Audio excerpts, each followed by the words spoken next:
সবাই লক্ষ্য করছেন যে সেপ্টেম্বর এবং এই অক্টোবর মাসের এই কয়েকদিনের মধ্যে রাজ্যে যে নারীদের উপর নির্যাতন 14 মাসের শিশু থেকে 72 বছরের বয়স্কা নারী পর্যন্ত আজকে দর্শন এবং দর্শনের পর খুন হয়ে যাচ্ছে।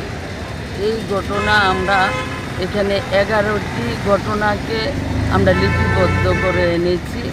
মাননীয় পুলিশের মহানির্দেশকের কাছে আমরা এখানে প্রতিনিধিত্বমূলক ডেপুটেশনে যাব। এই ঘটনাগুলি নিয়ে আমরা এখানে 7 দফা দাবি আমরা এখানে রাখব। এই ঘটনাগুলো উল্লেখ করে এবং 7 দফা দাবি আমরা রাখব যে নারী নির্যাতনের সঙ্গে যুক্ত আসামিদের দৃষ্টান্তমূলক শাস্তি দিতে হবে।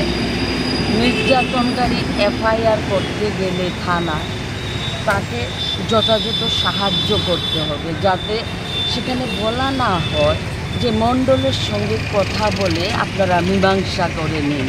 এই ধরনের কথা যাতে না শুনতে হয় এবং যিনি মামলা উনি যাতে সেখানে সঠিকভাবে ভূমিকা গ্রহণ করেন। তাছাড়া নির্যাতিতা নারী তার মামলা করার পর তার নিরাপত্তার ব্যবস্থা যাতে করা হয় এবং শারীরিকভাবে যারা নির্যাতিত হয়েছেন তাদেরকে সরকারিভাবে চিকিৎসার ব্যবস্থা করতে হবে এবং খুন হওয়া যে পরিবার আছে, পরিবারের সদস্য আছেন, যেখানে পরিবারের সদস্য খুন হয়েছেন তাদেরকে আর্থিকভাবে সাহায্য করতে হবে। বিশেষ করে আমরা 14 মাসের যে শিশুটি বালিসাগরে খুন হয়েছেন, ধর্ষণের পর খুন হয়েছেন, তার যে মা, এই মাকে, অসহায় মাকে আর্থিকভাবে সাহায্য করতে হবে। এই বিষয়গুলো নিয়ে আজকে আমরা এখানে